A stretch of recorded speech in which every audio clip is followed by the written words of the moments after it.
bekerja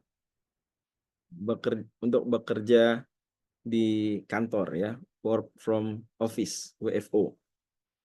Maka dia setiap jam 5 dia nggak pedulikan sholat subuh, dia berangkat kerja naik komuter lain sampai di stasiun. Dia dari Depok aja gambaran gitu ya, sampai di stasiun Cawang, kemudian dia pindah naik LRT sampai misalnya di Sudirman, sebutlah demikian, atau naik komuter lainnya terus turun di Sudirman. Kerjalah dia mulai dari pukul 7 sampai pukul 4.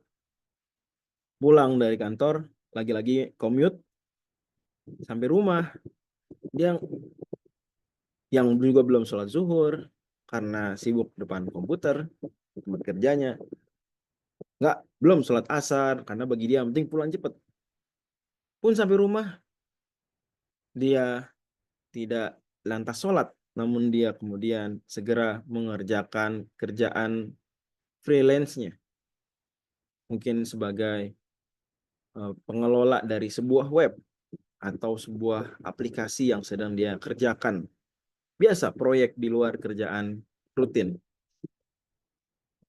Maghrib skip, isya nggak dipedulikan, dia terus bekerja. Bagi dia yang penting bukan jam berapa, tapi sudah selesai belum target pekerjaan yang dia targetkan, atau yang penting kerjaan dia udah selesai belum menurut dia. Kalau dia merasa lelah, maka bagi dia solusinya adalah dia pesan dengan aplikasi online agar datang kopi dengan rasa yang dia suka. Setiap hari dia berganti-ganti rasa. Kadang gulanya banyak, kadang warnanya coklat, warnanya kadang keputih-putihan, dan seterusnya. Maka dia bisa bekerja sampai pukul 12 malam misalnya. Kemudian dia tertidur. Bagi dia tidur itu aktivitas yang dia benci. Tapi badan dia udah memaksa untuk tidur, dia pun tidur dengan memasang alarm harus bangun pukul 4.30. Kemudian kembali bergegas persiapan berangkat kerja pukul 5, dia harus sudah ada di kereta. Begitu seterusnya Senin sampai Jumat. Sabtu Ahad dia yang sudah berkeluarga, punya anak kecil, bayi, dan juga tentu saja istri di rumah. Dia tidak memikirkan agenda untuk olahraga bareng anak dan istrinya. Tidak juga dia pikirkan di hari Ahadnya misalnya menghadiri pengajian. Dia Sabtu dan Ahad ikut menjadi IO di acara-acara pernikahan sebagai side hustle-nya dia, side job-nya dia. Bagi dia inilah hidup, inilah budaya kerja. Kerja yang terus kerja, bekerja, dan bekerja lagi. Namun tentu saja apa yang diharapkan dari pekerjaan tersebut seringkali tidak terwujud dalam kenyataannya, kecuali hanya sementara waktu. Alasan hustle culture umumnya yang tak jarang kita jumpai adalah dengan ini karir saya maju. Oke, dengan ini uang saya makin banyak. Dengan ini apalagi tidak lupa ketika setiap dia bekerja, dia pasti abadikan beberapa pekerjaannya menjadi story Instagram atau video di TikTok atau konten di akun YouTube pribadinya. Banyak kalau orang memuji produktivitasnya, inilah dia career goals. Inilah dia hidup idaman seorang pekerja muda yang giat, produktif. Hanya saja hustle culture terbukti secara ilmiah dan diakui oleh para peneliti, tidak hanya di Indonesia, tapi juga peneliti di Amerika Serikat, negara yang punya budaya kerja salah satu yang giat, termasuk di Tiongkok juga. Diakui dia membuat banyak Efek buruk diantaranya mengabaikan kewajiban. Dalam cerita kita tadi, yang diabaikan misalnya kewajiban sholat 5 waktu. Penelitian tahun 2019 menunjukkan bahwasanya Muslim Indonesia yang sholat 5 waktu hanya 38,9%, sekitar 40%. Seolah-olah kita bisa bayangkan, dari 10 Muslim, hanya 4 saja yang sholat 5 waktu. Sisanya mungkin sholat hanya zuhur, hanya asar, hanya sholat Jumat, atau sejenisnya. Na'udzubillah min dzalik. Efek buruk yang paling banyak dibahas dari hustle culture diantaranya adalah kesehatan fisik yang jeblok. Bisa dibayangkan tahun 2018 ada riset dilakukan oleh Current Cardiology Report bahwasanya orang yang bekerja setiap pekan lebih dari 50 jam ini punya resiko penyakit jantung yang jauh lebih besar. Ya. Belum lagi perasaan selalu merasa tak berharga. Perasaan alih-alih bersyukur tapi malah insecure. Karena bagi seorang pegiat hustle culture yang dia kejar adalah kawan-kawannya sudah gaji sekian, kawan-kawannya sudah punya rumah mewah seperti itu, kawan-kawannya sudah punya mobil yang mahal seperti ini. Bagi dia terus, dia harus kejar, bagaimana? Kalau dia orang yang suka menabung, dia mengejar agar tabungannya cukup untuk membeli itu. Kalau bukan, dan ini yang lebih sering terjadi, maka dia akan memanfaatkan kredit-kredit yang mengandung riba. Lagi-lagi, penganut hustle culture tak jarang dijumpai abai terhadap halal dan haram. Lah wong sholat 5 waktu aja di skip. Tak jarang, saya nggak bilang selalu. Maka otomatis kalau sudah ikut pada pembelian barang secara pinjaman kredit yang mengandung riba, maka dia punya alasan lain untuk berhustle culture ria, yaitu untuk memenuhi dan membayar utang-utang cicilan tiap bulannya. Hustle culture di antara efek buruknya adalah menurunnya kreativitas atau daya pikir otak. Lebih-lebih juga termasuk menurunnya konsentrasi karena terlalu sering multitasking. Itulah kira-kira gambaran hustle culture yang saya pikir sudah tidak asing lagi di telinga para hadirin sekalian, yang mana kata-kata hustle culture atau to hustle dalam dunia kerja diperkenalkan dan juga dipopulerkan oleh Gary V, nama kerennya, Gary Vaynerchuk, dalam buku Crush It di tahun 2009 dan buku Crushing It di tahun 2018. Di antara perkataan beliau yang terkenal adalah di halaman ini. Beliau sebutkan, if so, beliau bilang, how badly do you want to crush it? Is it an all-consuming feeling? Do you stay awake at night, your brain swimming with ideas and dreams? Are you willing to do whatever it takes for the chance to live entirely on your own terms? If so, you are lucky. Jadi beliau mengajarkan pola pikir untuk apa? Stay awake at night. Terus begadang di malam. Dengan otak diaktifkan. Gunakan untuk bekerja, berpikir.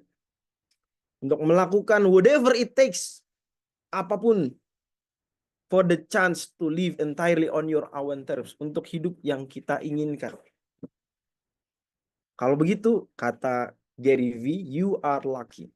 You are lucky because you live in an age of unmatched opportunity for anyone with enough hustle. Nah, hustle di sinilah yang sering diulang-ulang di buku Crush It dan juga di buku Crushing on It. Ya. Dua buku bestseller di Amerika Serikat yang kemudian efeknya tentu saja ke seluruh dunia pada akhirnya. Dan istilah ini turut populer di Indonesia. Apakah hustle culture sesuai dengan nilai-nilai yang bisa kita tadaburi dari Al-Quran? Kita simak paparan berikut. Yang pertama, hal paling mendasar buat apa kita hidup? Kalau kita ingat pelajaran pekan lalu, ahad lalu kita bahas Al-Quran dan the problem of evil, kita paham hidup, kita diciptakan untuk ibadah. Diciptakan kita untuk diuji di hidup ini. Karena hidup ujian, maka meniscayakan, di pekan lalu kita bahas, meniscayakan adanya evil dalam dunia kita, dalam hidup ini. Tanpa adanya evil, maka itu bukan ujian. Udah pernah jelasin ya, mudah-mudahan bisa difahami. Seperti mustahilnya hidup yang ujian tanpa evil, seperti mustahilnya secara logika. Mustahil sama sekali. Segitiga yang berbentuk lingkaran, rounded atau circular triangle. Seperti mustahilnya Tuhan yang bunuh diri. Maka ketika Tuhan tidak menciptakan hidup yang ujian tanpa evil, bukan Tuhan yang payah. Memang begitulah adanya. Karena dunia ujian tanpa evil adalah kemustahilan logis. Seperti segitiga berbentuk lingkaran. Tuhan tidak membuat segitiga berbentuk lingkaran bukan karena payah. Tapi memang itu sesuatu yang nothing. Tidak akan mungkin ada segitiga berbentuk lingkaran. Pun demikian di sini. Hubungannya dengan pengajian kita pada sore hari ini adalah kita kembali disadarkan hakikat dari hidup. Allah Subhanahu wa taala firmankan di surat Al-An'am, "Qul inna sholati wa nusuki wa mahyaya wa mamati lillahi rabbil alamin." Hidupku, matiku lillahi rabbil alamin. La syarikalah. Tidak ada sekutu. La syarikalah. Murni untuk Allah aja. Bahkan kita menjaga kesehatan pun dalam rangka menaati perintah Allah. Itu sejatinya. Buat apa kita menjaga kesehatan? Karena perintah agama kita. Juga karena diri kita ini tidak sepenuhnya milik kita. Kita diberikan kepemilikan yang relatif, yang nisbi. Kepemilikan mutlak. Tubuh kita adalah milik Allah Subhanahu wa taala. Makanya apa berhak Muslim atau manusia lah? Manusia bunuh diri, berhak atau enggak? Coba dijawab. Berhak nggak manusia bunuh diri? Ini kan badan saya. Biarin aja saya mati. Tidak. Kenapa nggak berhak? Tidak, Kenapa nggak berhak? karena Karena semuanya milik Allah. nyawa kita dan badan kita secara mutlak itu milik Allah. Secara relatif milik kita, betul. Diakui kepemilikan manusia. Buku milik saya misalnya, meja milik apalah benda-benda gitu ya. Ada kepemilikannya. Orang, badan hukum, seperti itu. Tapi yang mutlak milik Allah. Makanya kita nggak bisa bunuh diri. Biarin badan milik saya, nyawa milik saya, enggak. Badan secara mutlak milik Allah. Milik kamu ya secara nisbi saja. Pemilikan sejati milik Allah. Makanya kita nggak bisa ngotak-ngatik badan kita berbeda dengan yang Allah atur. Yang Allah perintahkan dan larang ya. Allah larang bunuh diri. Sebagaimana banyak ayat tentang itu, wala taqtulu anfusakum, misalnya wala tulqu biaidikum ila tahlukah. Nggak boleh.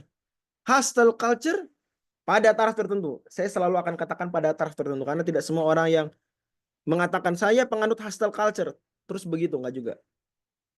Walaupun itu sebenarnya level tertentu dari hostile culture. Maka saya bilang hostile culture pada taraf tertentu cenderung mengarahkan hidup itu bukan untuk ibadah, bukan wa ma khalaqna wal insa illa liya'budun. Bukan juga kerja untuk hidup bahkan. Tapi apa? Hidup untuk bekerja. Yang benar mana sih? Kalau suruh milih ya, kerja untuk hidup apa hidup untuk bekerja? Mana yang benar? Yang Islami itu mana? Kerja untuk hidup apa hidup untuk bekerja? Kerja untuk hidup. Kerja untuk hidup. Kerja untuk hidup. Allah firmankan wabtaghi fima ataqallahu darul akhirah wala tansa nasibaka minad dunya. Jangan lupa nasib di dunia. Kerja untuk hidup. Hidup untuk ibadah. Dari situlah makanya kerja menjadi ibadah dalam pandangan Islam. Karena kerja kita untuk menopang hidup dan hidup kita adalah untuk ibadah. Maka kerja menjadi bagian daripada ibadah itu sendiri, makna luas. Quran mengajarkan kita untuk hidup ini nggak cuma untuk meraih laba. Untuk menaikkan pangkat, karir, popularitas, mendapatkan apresiasi.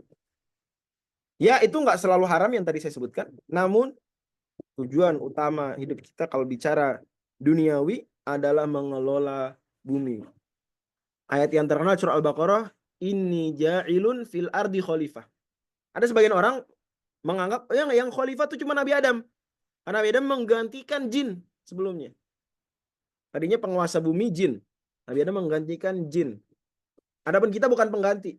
Enggak, kita juga pengganti. Kita juga khalifah. Dalilnya di antara surat Al-An'am 165, beberapa ayat sebelum ayat yang tadi ya. Wa huwa alladzi ja'alakum khalaifal ard. Di surat lain, surat Fatir, Allah bilang khalaifa fil ard. Khalifah di bumi, mengelola bumi. Maka Quran mengajarkan kita kerja, tapi nggak boleh abai dari lingkungan, abai dengan lingkungan. Jangan sampai kita, nggak apa-apa, babat aja hutannya. Meskipun harus menghancurkan hutan di Pulau Kalimantan lebih luas daripada Pulau Jawa, biarin. 200 juta hektar, biarin. Yang penting cuan. Itu bukan ajaran Islam. Setuju nggak Islam dengan pola pikir seperti itu? Yang penting cuan, biarin aja. Yang penting hutan habis nggak apa-apa. Cuan. Begitu. Enggak. Karena kita kerja nggak boleh mengabaikan lingkungan. Kita nih diamanahi untuk mengelola bumi. Gitu. Bahkan di sini ayat ini juga Allah menyebutkan lagi, liyabluwakum fima atakum, agar Allah uji kalian. Lagi ujian. Terus Allah seperti menjanjikan hukuman bagi siapa yang mencoba melawan aturan ini. Inna rabbaka sari'ul iqab. Tapi Allah juga menunjukkan bahwa Dia juga memberikan ampunan dan rahmat buat siapa yang baik. Wa innahu laghafurur rahim. Hustle culture pada taraf tertentu seperti yang tadi saya sebutkan itu cenderung tak peduli ibadah. Nah, di sholat udah nggak masuk hitungan tuh, nggak ada dalam prioritas hidup sholat, nggak ada. Betul sholat 5 waktu tidak harus di awal waktu, nggak harus. By the way, dengan kita tahu semua sepakat umumnya ulama menyetujui umumnya bahwa sholat di awal waktu lebih afdol umumnya, ya. Nah, itu memberi kita pelajaran bahwa Islam tuh lebih suka orang yang nggak deadlineer, gitu ya. Ya nggak sih? Dapat pesan tersebut nggak dari bahwasanya sholat lebih utama tuh ala waktu ya, di awal waktu. Berarti seolah-olah menunjukkan kepada kita Islam lebih suka orang yang nggak apa? Nggak deadlineer. Iya nggak? Bisa difahami nggak cara mengambil simpulannya? Nah, bisa dimengerti? Ini Gimana itu? mana yang lebih afdol? Sholat di awal waktu atau sholat di akhir waktu? Di awal waktu, Ustaz. Umumnya ulama menyatakan dalam keumuman kasus ya, di awal waktu. Sebagaimana hadis Nabi ditanya amal paling utama, as-sholatu ala waktu ya, ala. Ya, hadis Bukhari itu. Salat di awal waktu. Bahkan ada hadis doif, riwayat Imam At-Tabarani, awal waktu ridwanullah, wa ausatuhu afullah, wa akhiru, dan seterusnya. Awal waktu adalah keridhaan Allah, dan tengah waktu Allah maafkan, dan seterusnya. Dari situ bisa diambil simpulan sebenarnya Islam juga nggak senang deadline, nggak terlalu menyetujui deadline. Deadline nggak sampai haram juga, cuma bukan sesuatu yang dianjurkan. Karena kalau deadline, sholat deadline berarti sholatnya kapan? Di akhir waktu, Ustaz. Di akhir waktu. Which is, walhal kita tahu bahwasanya sholat lebih afdol di awal waktu. Nah, berarti dari sini kita belajar coba. Nah, nanti turunan dari hustle culture adalah deadlineer. Ya. Karena salah satu turunannya lah lebih tepatnya. Nggak semua penganut hustle culture itu deadlineer, nggak. Bahkan mereka cenderung kadang apalagi yang bisa dikerjain, apalagi. Nah, tapi nanti ketika sudah titik burnout, nanti akan pada akhirnya mengandalkan deadline. Lalu kelelahan psikis, kelelahan fisik. Ya. Balik lagi ke sini, Quran nyuruh kita bekerja, tapi juga beribadah, beramal soleh.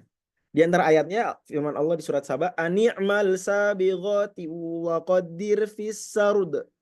Allah perintahkan Nabi Daud, kerjalah, buat baju besi yang besar-besar. Ukur dengan telitilah susunan-susunan ukuran-ukurannya, atau di sini terjemahkan anyamannya. Tapi Allah suruh lagi, wa'malu solihah, beramalah kalian dengan amal soleh. Ini ada dua perintah. Beramal, beramal. Anikmal, anikmal. Nah, anikmal, wa'malu. Nah, anikmal, wa'malu. Dua perintah bekerja. Perintah pertama bekerja terkait kerjaan kita. Nabi Daud membuat besi, membuat baju besi. Tapi ada perintah kedua, yaitu beramal soleh. Hustle culture pada taraf tertentu cenderung tidak peduli ibadah. Bahkan juga nggak peduli halal haram. Dan itu bertentangan. Kalau udah titik seperti itu udah bertentangan dengan ayat ini misalnya. Yang mana diakhiri dengan ini bima ta'maluna basir. Aku maha melihat apa yang kalian perbuat. Jadi nggak bisa abai ibadah, menerjang keharaman, nggak bisa. Bekerja dalam Al-Quran juga disebutkan itu sebagai bentuk syukur. Allah Subhanahu wa ta'ala firmankan, "I'malu ala Daud syukra." Bekerjalah wahai keluarga Nabi Daud untuk bersyukur kepada Allah. Syukur gimana? Syukur kepada hidup, kita diberikan kesehatan. Syukur. Setelah bekerja kita bersyukur, bekerja kita untuk syukur. Hustle culture itu pada taraf tertentu malah meremehkan nilai syukur. Bahkan memuliakan nilai-nilai selalu merasa kurang, selalu merasa kurang. Soalnya syukur itu ada kelemahan. Syukur itu adalah sikap tidak mau maju. Ini pemahaman hustle culture pada taraf tertentu. Anak Islam enggak, bekerja untuk bersyukur. Kita mensyukuri waktu kita gunakan untuk kebaikan, untuk memberikan manfaat orang lain. Kita mensyukuri gelar sarjana kita misalnya. Saya juga berikan catatan, teman-teman Udrus ya. Jangan sampai menyia-nyiakan gelar sarjana di ITB. Nggak boleh. Silakan, mau jadi ustadz itu silakan. Saya nggak sampai titik melarang.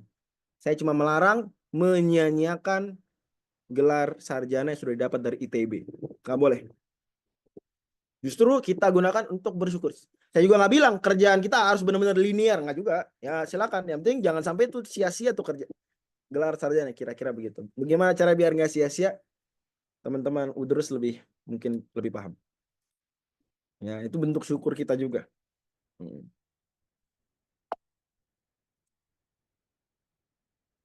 Di Quran Allah menyebutkan ada waktu kerja, ada waktu istirahat. Ya.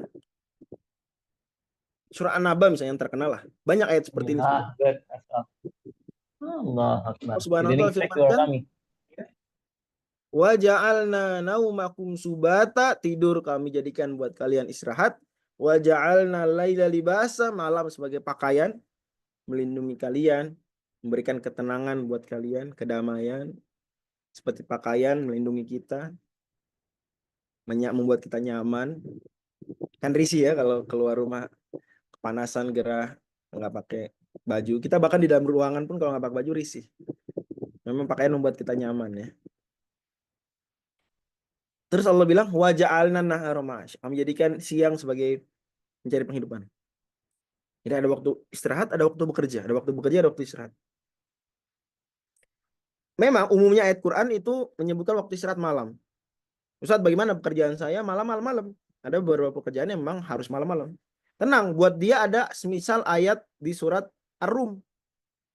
Bisa dibuka surat Ar-Rum, surat 30. Ya.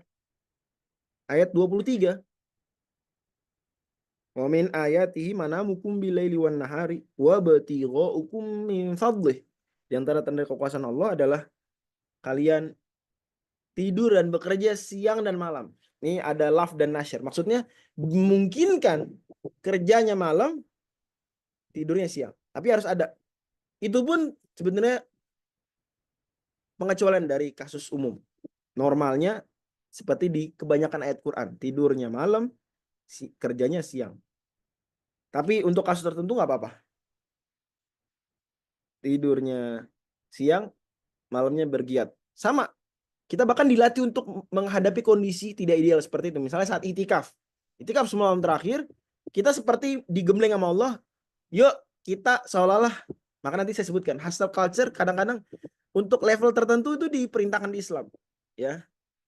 Untuk bekerja keras, push diri sampai ke kemampuan terbaik. Jangan dikit-dikit istirahat, gitu ya. Ya, moderat pertengahan. Jadi itikaf seolah-olah kita begadang malam-malam, hustle, dan habis syuruk misalnya atau di waktu duha kita kemudian tidur siang. Ini bagian dari latihan menghadapi kondisi tidak ideal agar muslim itu tidak manja, tidak lemah karena udah kebiasaan kalau malam harus tidur pokoknya sehingga nggak siap menghadapi kondisi yang tidak ideal. Islam mengajarin kita ada kalanya 10 hari kondisi nggak ideal biar kita siap. Udah pernah ngerasain 10 malam berturut-turut dipush gitu ya. Itu juga penting. Ada hadis menarik, tapi kan kita topiknya Quran, tapi nggak apa-apa saya sampaikan beberapa hadis dan beberapa perkataan para ulama. Misalnya hadis yang diriwayatkan Imam Bukhari dan Muslim, di mana Salman pernah datang ke rumah Abu Darda, main.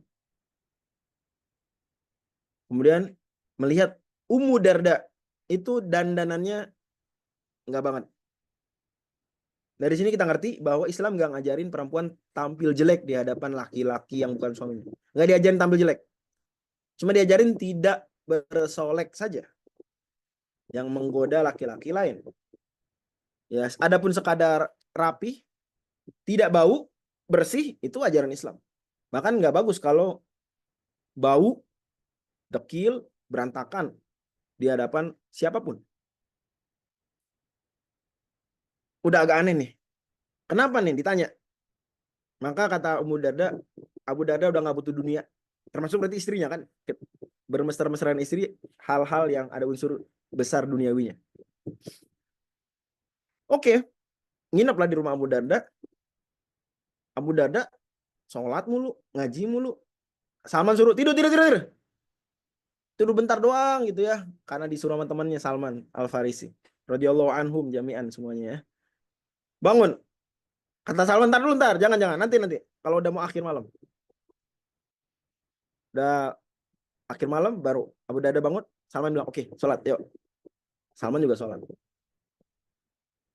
Singkat cerita, Salman kemudian menasihati Abu Darda dengan mengatakan, inna li nafsika alaika haqqo, wa li zaujika alaika haqqo, wa li nafsika alaika haqqo, fa'ati kulladhi haqqin haqqo. Dirimu punya hak, istrimu punya hak, maka berikan hak setiap orang. Abu Darda lapor ke Nabi SAW. Karena ini nasihat Salman seolah-olah mengendorkan semangat hustle ibadahnya Abu Darda. Ternyata Nabi SAW malah mendukung pernyataan Salman dengan mengatakan, sodako Salman. Benar Salman. Maka pernyataan Salman itu, kalau kita belajar usul fikih ya, perkataan di luar majelis Rasul yang disampaikan Rasul tahu dan Rasul menyetujuinya, itu dianggap perkataan Nabi. Maka sering juga pernyataan barusan juga disandarkan ke Nabi SAW langsung. Hadis lain, hadis Abu Bakar. Jadi sahabat juga banyak yang serius ya. Yang bahkan kalau tidak dilarang, ditegur, dia akan hustle. Ada hadis Abu Bakar yang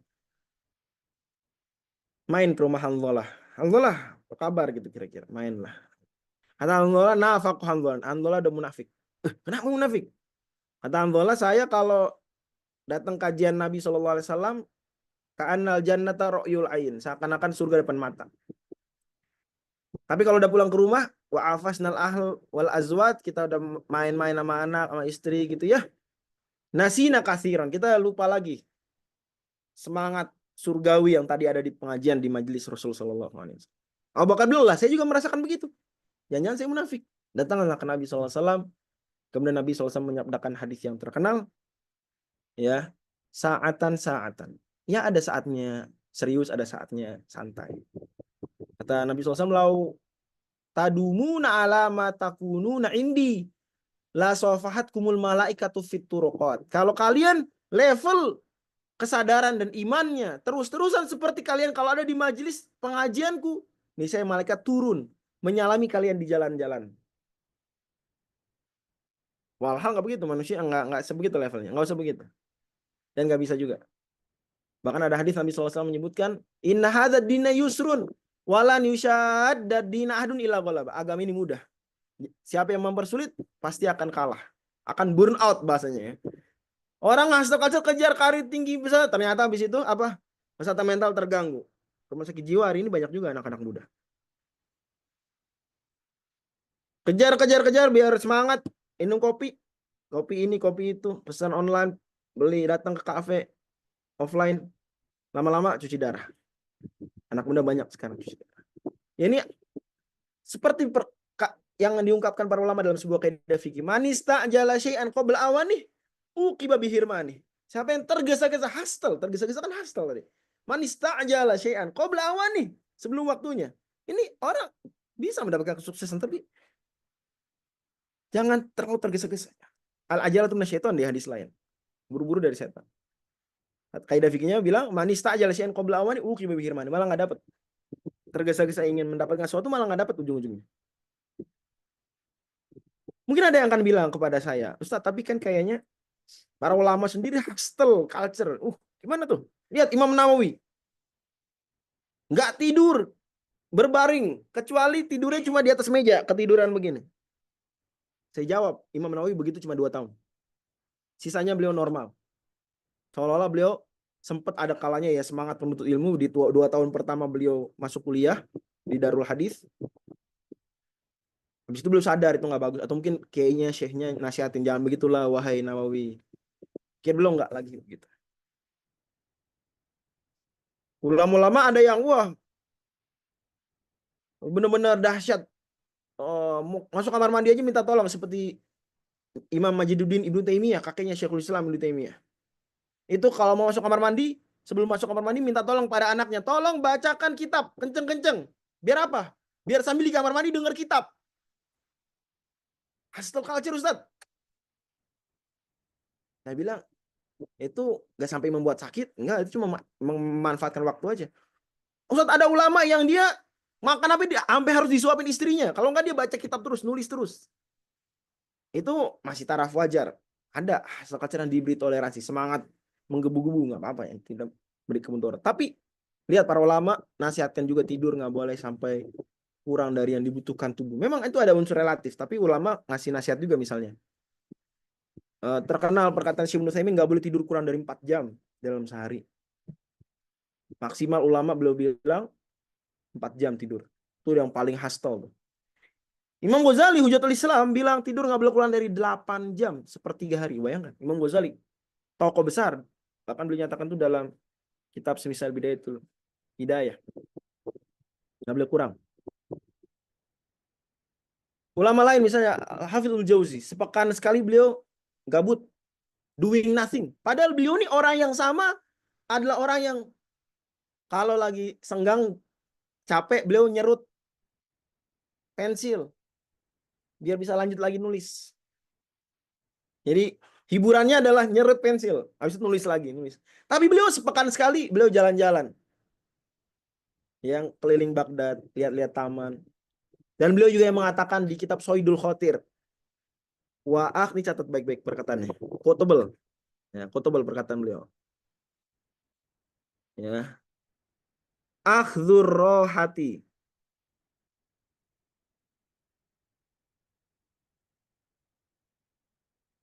lil jiddi jiddun. Kata beliau, beristirahat supaya bisa serius. Imam Ibnu Jauzi, Al-Hafidz Ibnu Jauzi. Al-Hafidz Ibnu Jauzi, dalam kitab Soidul Khotir, akhdhur rohati lil jiddi jiddun. Istirahat agar bisa serius lagi setelah istirahat, maka istirahat itu sendiri adalah keseriusan, kesungguhan. Coba yuk bareng-bareng ulang kata-kata ini. Akhdhur rohati lil jiddi jiddun. Ya. Akhdhur rohati lil jiddi jiddun. Akhdhur rohati lil jiddi jiddun. Jadi istirahat dulu brother. Tidur dulu 10 menit baru lanjut lagi. Itu tidur 10 menitnya bukan malas-malasan. Tidur 10 menitnya karena untuk menjaga vitalitas setelah itu adalah jid. Misal lagi itikaf. Waduh puyeng, kepala nih puyeng. Udah tidur rebahan bentar. Setengah jam, ntar dibangunin. Itu rebahan setengah jam, jiddun, bukan kasal. Jid. Akhdhu rohatil jiddi jiddun. Adapun perkataan Imam Ibnu Qayyim, man arada rohata falyatruki roha, maksudnya roha yang berlebihan. Bukan roha yang secukupnya. Wallahu a'lam bishawab. Pada akhirnya kita simpulkan hustle culture itu pada asal nggak haram. Ingat, nggak boleh output pengajian habis ini dari sini keluar bilang Ustadz Fajri bilang hustle culture haram. Nggak ada. Saya nggak bilang begitu. Pada dasarnya loh, ada level tertentu hustle culture haram. Manakala mengabaikan sholat, mengabaikan keluarga, menyiksa diri sampai sakit, sampai cuci darah akibat kebanyakan minum kopi bergula atau kopi berkafein sampai macam-macam ya. Walaupun meskipun saya bilang pada dasar nggak haram, tapi pada dasar bisa dihukumi makruh. Karena hustle culture sebenarnya dia lebih dari kewajaran. Ini sampai kemudian dia mempush diri dia. Secara umum bisa dibilang, secara umum ya, nggak selalu kasus-kasusnya makruh. Ada kasus-kasusnya malah wajib, ada yang sunnah. Tapi bisa dibilang hustle culture yang umumnya dibicarakan orang itu hukumnya secara umum pada asalnya makruh. Nggak ideal. Karena idealnya kita membagi waktu rapi, istirahat, bahasa terkenalnya work-life balance atau work-life integration gitu ya.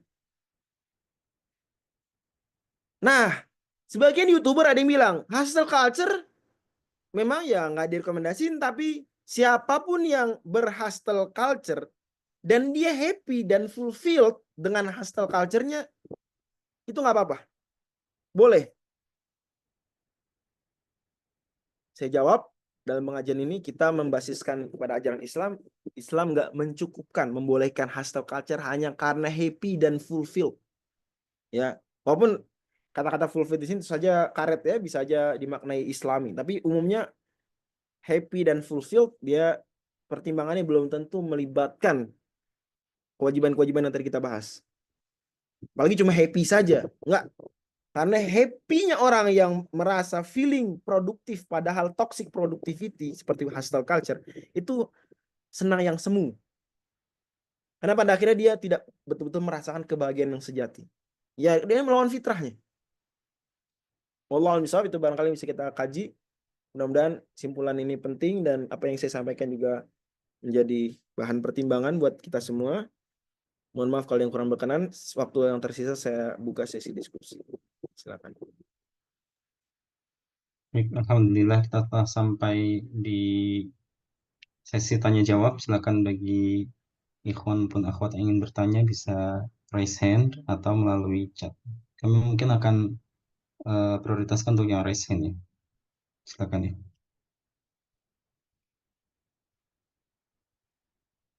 Sambil menunggu Ustaz, dari Akhi Irsan Ramli, beliau bertanya bagaimana dengan sahur Ustaz? Apakah benar sahur itu diakhirkan mendekati adzan subuh? Karena kalau mepet adzan subuh akan terburu-buru datang ke masjid. Baik. Apa Ustaz suaranya? Maaf banyak, maaf. Saudara tadi, oh Japri ya? Gak kelihatan pertanyaannya. Jadi sahur utamanya di akhir. Tapi diakhirkan yang wajar ya, para ulama sebutkan diakhirkan tapi bihaitsu la yadhiqu 'alal fajar. Jangan sampai mepet banget subuh. Kalau kita baca sejumlah hadis misalnya menyebutkan tentang jaraknya itu seperti 50 ayat. Selesai sahur kemudian sampai subuh itu ada jarak, kalau baca Quran tuh 50 ayat. Artinya nggak terlalu mepet. Jadi mepet banget juga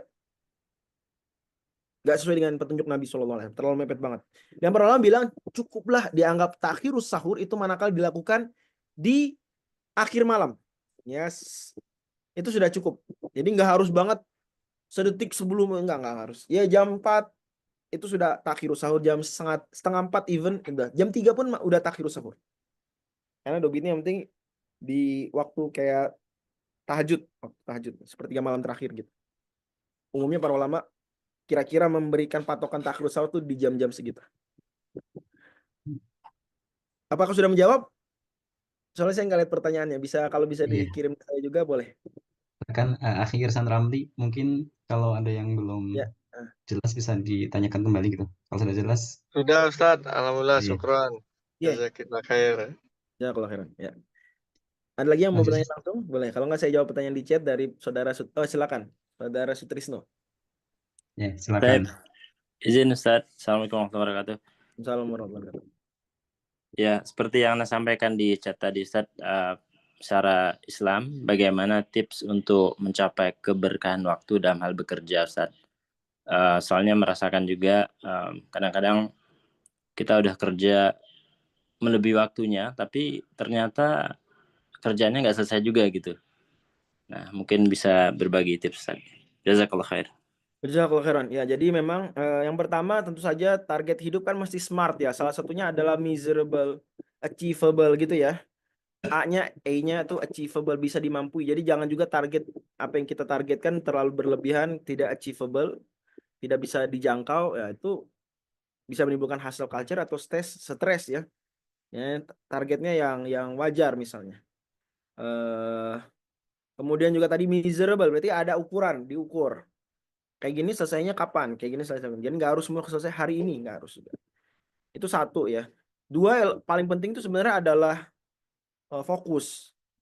Misalnya kalau sedang ngerjain sesuatu serius di depan laptop, maka jangan dikit-dikit buka Facebook, buka Instagram misalnya. Itu mengganggu. Saya sendiri nggak tahu ya perusahaan mana saja yang melarang membuka medsos di tengah-tengah kerja. Saya nggak tahu ada atau tidak, atau seberapa banyak kalaupun ada. Saya pernah dengar beberapa. Tapi yang saya ketahui di banyak negara yang work life balance-nya bagus, misalnya di Jerman, itu dia memang nggak megang HP ketika bekerja. Tapi juga begitu tenggo istilahnya, istilah kantornya. Tenggo. Udah jam 4, jam 5 sesuai dengan waktu kerjanya, udah pergi langsung. Nggak ada nanggung dikit lagi, nggak ada gitu. Demikian. Jadi coba fokus. Cek diri kita apakah orang yang sering terdistract, sering multitasking itu mengganggu produktivitas. Quran itu sebenarnya ngajarin kita fokus, ya nggak sih? Baca Quran sambil multitasking gimana? Fokus kita kan, ya nggak? Apalagi ngafalin Quran. Kalau Quran tuh benar-benar menguji fokus. Maka penghafal Quran tuh kita nggak bisa remehin. Orang yang berhasil menghafal Quran dan bagus hafalannya, itu berarti orang-orang yang dia teruji endurance-nya, kesabarannya, keteraturannya, fokusnya itu dia nggak mendapatkan itu sebulan non-stop gitu, nggak begitu. Penghafal Quran yang jagoan itu umumnya ada mungkin kasus 1-2 ya mungkin, tapi umumnya mereka yang menghafalnya tidak tergesa-gesa. Sebagaimana Allah firmankan juga di akhir surat Al-Isra, wa Qur'anan faraqnahu litaqra'ahu 'alan nasi 'ala muktsi wa nazzalnahu tanzila. Adalah kami turunkan Quran dibaca ala muktsin, pelan-pelan. Dan kami turunkan juga nyicil, wa nazzalnahu tanzila. Itu barangkali bisa menjadi tambahan ide. Jadi yang pertama adalah harus membuat targetnya yang masuk akal, achievable, jangan terlalu berlebihan. Dan juga ada pacuan waktu, arahan pembagian waktunya. Kira-kira selesai gini kapan, selesai kapan. Dan tadi fokus. Ya, kalau fokus maka waktu kerja insya Allah ya cukup. Kalau nggak cukup berarti yang salah targetnya atau sejenisnya ya.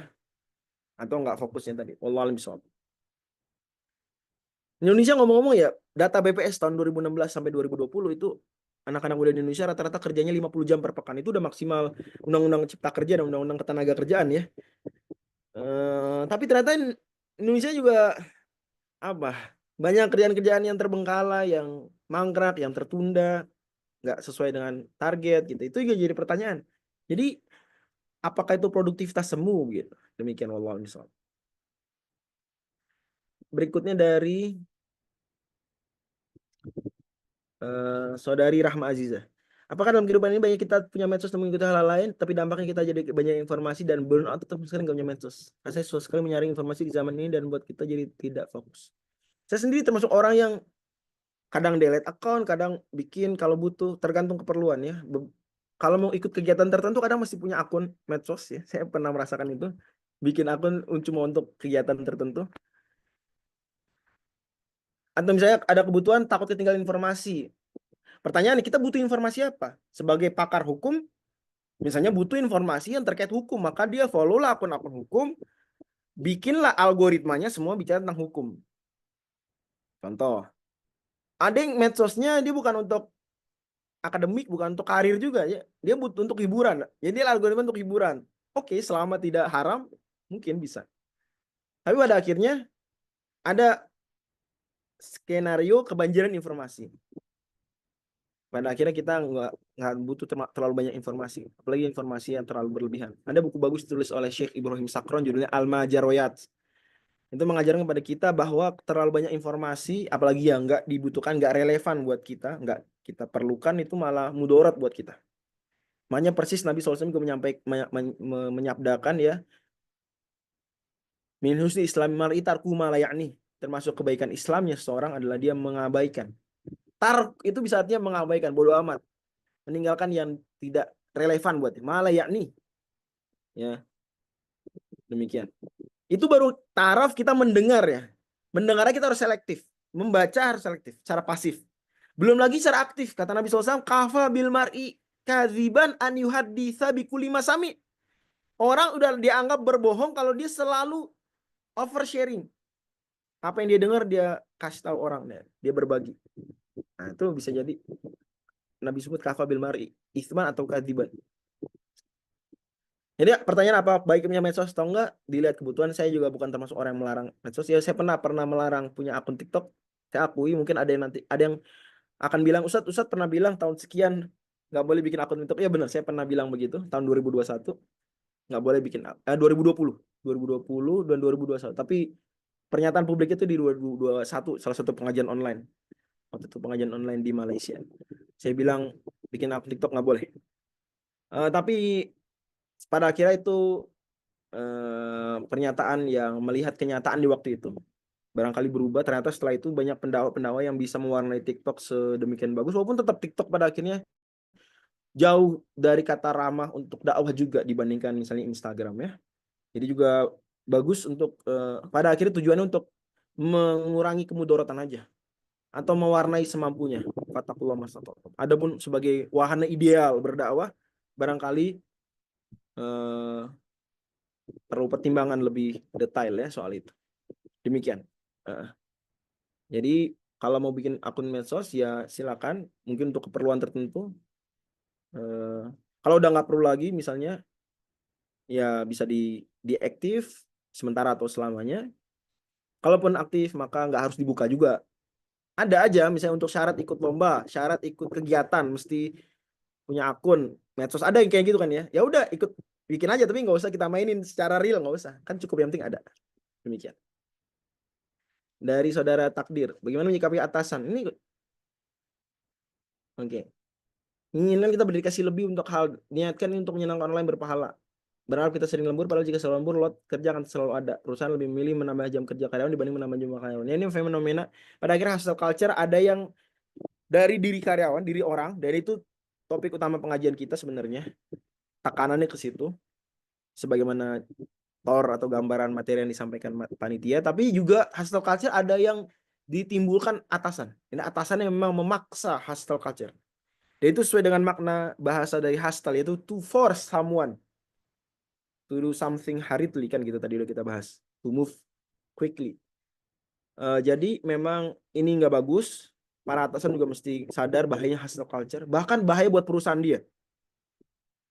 Dia mungkin menganggap nggak apa-apa, karyawan saya sakit gampang tinggal pecat selesai, atau tinggal kasih obat ya dapat ada asuransi, nggak bisa lanjut kerja udah nggak apa-apa, lay off. Mungkin dia bisa berpikir itu bagus buat perusahaannya, dia berpikir selfish, dan memang itu salah satu dampak negatif hustle culture. Udah kita bahas tadi, mengajarkan selfish. Yang penting saya sukses, saya dapat cuan. Abai terhadap keluarga, abai terhadap sosialnya, abai terhadap kesehatan dirinya, bahkan psikis dan fisik. Manusia ini kata Syekhul Islam Taimiyah madaniyun bitoba. Omongan al-insan madaniyun bitoba lebih dulu dinyatakan Syekhul Islam Taimiyah daripada Ibnu Khaldun ya, walaupun populernya disandarkan Ibnu Khaldun. Malah cuan itu yang banyak tadi itu sebenarnya juga tunduk kepada asas hukum Gosen. Hukum Gosen meskipun terkenal dicetuskan dan dinisbatkan kepada Gosen, pakar ekonomi terkenal ya dari Jerman kalau tidak salah. Tapi hukum Gosen lebih dulu diucapkan oleh Syekhul Islam Taimiyah juga. Ya, bahwa kepuasan itu bisa menurun. Kalau kita aus nih, lapar sekarang, lapar, kemudian di depan kita ada apa misalnya? Ada bakso, maka bakso pertama yang kita makan, wadah, sangat memuaskan. Bakso kedua, sama nggak tingkat memuaskannya dengan bakso pertama? Sama atau di bawahnya? Bakso kedua. di bawahnya. Bakso ketiga Jauh lagi lebih di jauh. bawahnya lagi. Bakso ke-100 gimana? Nggak ada rasanya, Dok. Bikin muntah, ya nggak? Nah sama penghasilan gitu juga. Nambah cuan, itu awalnya wah senang. Ini kayak tunduk pada hukum Gosen. Lama-lama nambah cuan kesekian, apalagi hustle culture kan dia benar-benar cepet. Itu udah nggak begitu memberikan kebahagiaan. Akhirnya tekanan dia untuk bekerja adalah peer pressure aja, tekanan kawan. Apalagi dengan dunia medsos ya, dia lihat temennya udah update lagi ada di Paris, temennya udah update status beli mobil baru, tertekan. Nah, itu yang nggak bagus nantinya pada akhirnya. Buat perusahaan, nggak bagusnya adalah nanti dia satu, image perusahaan jelek, dua, nanti kreativitas karyawannya menurun. Ingat tadi efek buruk hustle culture. Saya bahkan dengar omongan itu dari teman saya namanya Mahdi Nur Cahyo. Beliau seniman besar Indonesia, masih muda, seangkatan dengan saya di sekolah.